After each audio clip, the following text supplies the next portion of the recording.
In section 3.3, I'm going to talk about the Sephardic communities of Kavala and Komotini, which are less known, less tourist visits there. It's farther away, but of course they have an active Jewish community. Kavala was a little bigger. Komotini is farther away. It was smaller. Both of them are towns which developed because of the tobacco industry. In Komotini, but for every two Jews, there's three organizations. Komotini had everything. There are only 1,000 Jews there, and they had, if you look in the archives, many organizations, many movements, and hardly any Jews there, but they were very active. This is a picture of Komotini, the market. This is Komotini on the map. In Turkish, Komotini was called Gumuljina. It's a city in northeastern Greece in the region of Thrace. Jewish settlement is known there from the early 16th century, when, according to a population census, the Jewish community numbered 100 people or 25 heads of households. The first settlers came from Edirne and later Salonika. Edirne is in Turkey today.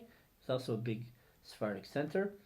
And the Jewish community, primarily Sephardic, existed until the Bulgarians deported the Jews in the city to Treblinka in World War II in the Holocaust, where they all died. When Nathan of Aza, the follower of the false messiah Shabtai Tzvi, fled from Edirne and Ipsula, he found refuge in Komotini with the Sabbatians. He was driven out of the city by the opponents of Sabbatianism, who placed a cherem, an excommunication, against him. A synagogue immediately outside of the city walls existed from the 18th century. In 1786, the Jews were victims of an attack by a Turkish army rebel, and a small force were revolted.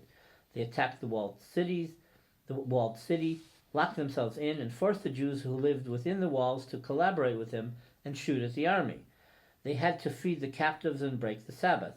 The Chacham Yaakov saved the community by bribery, and the Jewish women cared for the wounded insurgents. The Jews escaped prosecution from the authorities also by bribery, and on the 22nd of Elul, there was a commemoration day of which they did not work. An unfinished hymn was composed by Rabbi Daniel de Avila.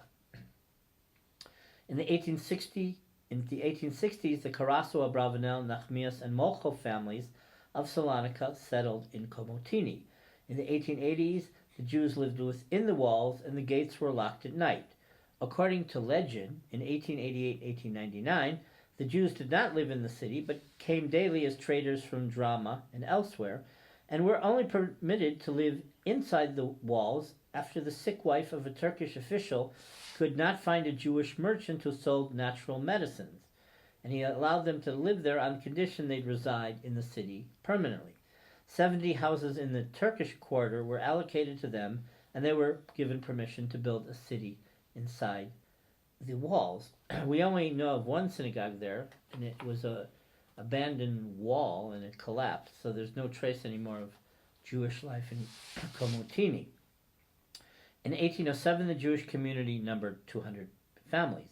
By the early 20th century, there were 4 philanthropic associations, as well as the Chevra Kadisha for burial and the Bikur Cholim for the sick.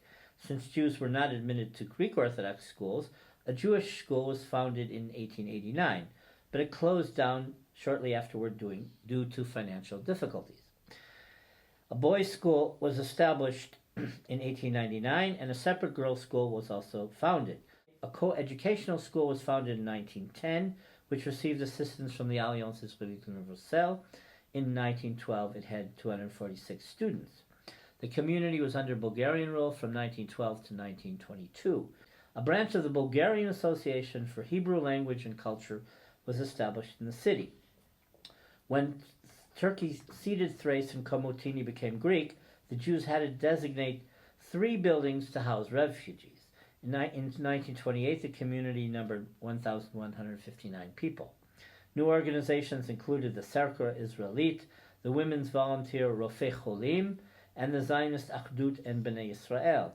In 1934, Mayor Dassa sat on the local municipal council. In November 1940, after the commencement of the Albanian campaign, the government sequestered the Jewish school. In April 1941, the Bulgarians annexed Thrace. In early 1942, Jewish youth were seized for forced labor. The Bulgarians ran a harsh and violent occupation. While some, 28, escaped, most of the Jews were arrested on the 4th of March 1943 and transported in 20 open train cars to the notorious Dupnica transit camp in Bulgaria, and then dispatched from Lom by boat via the Danube en route to Treblinka.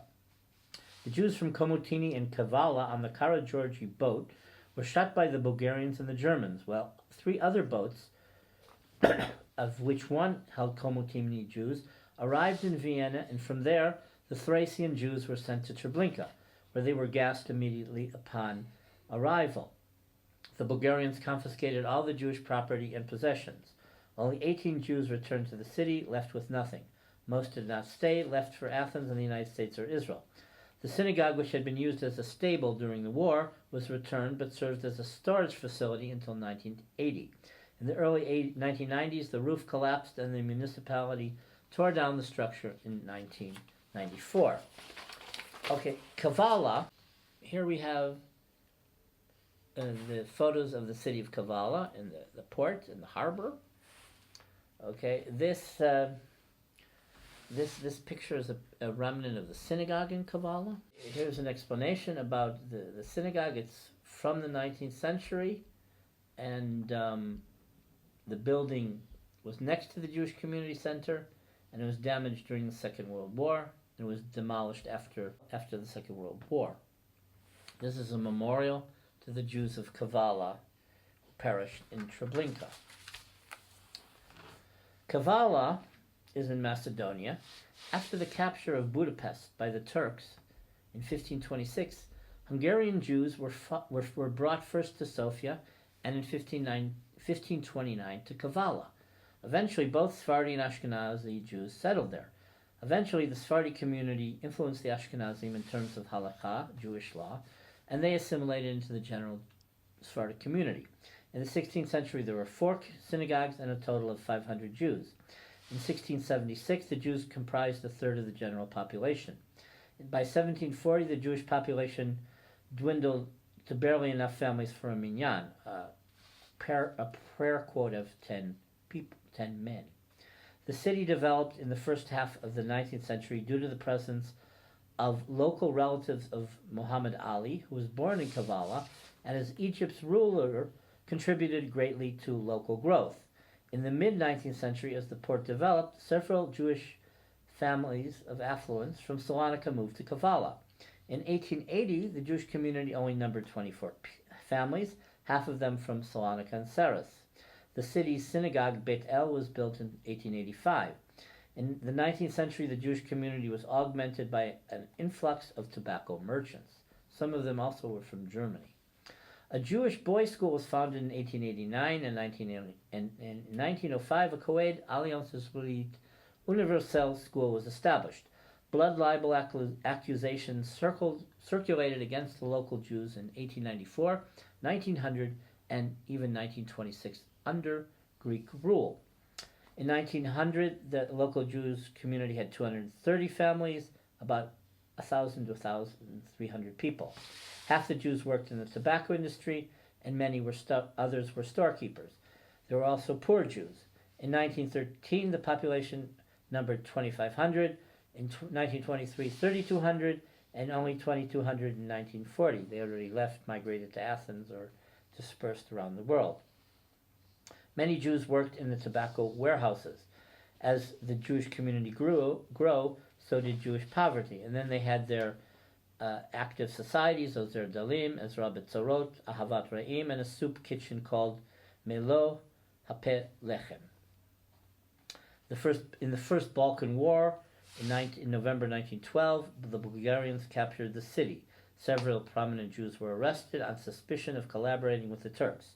The Jews suffered like the rest of the population from neglect, and in the winter, 120 families received food and coal for heating from the chief rabbinate of Bulgaria and the Alliance Israelite in Paris, and donors from Hungarian Jewry. The Greeks took over the city in 1913 and brought relief to the residents. In 1916, the Bulgarians captured the city then, and then Greek rule returned in 1918, and there was the Alliance, and the Jews complained via the French government that Jews and Muslims were ordered by the Greeks to do forced labor to repair the war damages. And Jews had to do menial work like cleaning streets.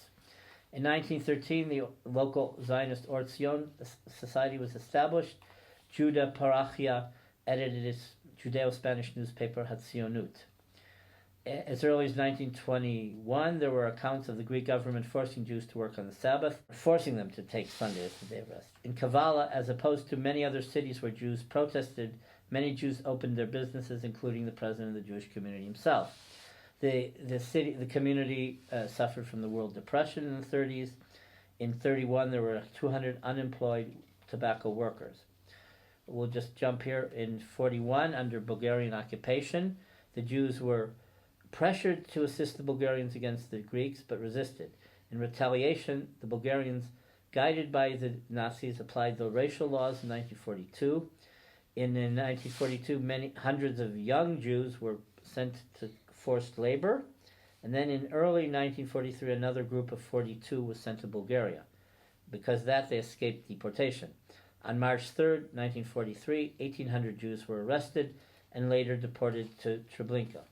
Some of the Jews on the Karageorgi were also from Kavala, and they died and were shot in the Danube River. In 48, the Jewish population numbered 42. In 67, there were 47 Jews living in Kavala. By the 21st century, the last 3 Jews remaining had passed away, and their children moved away, but the Jewish cemetery remains intact.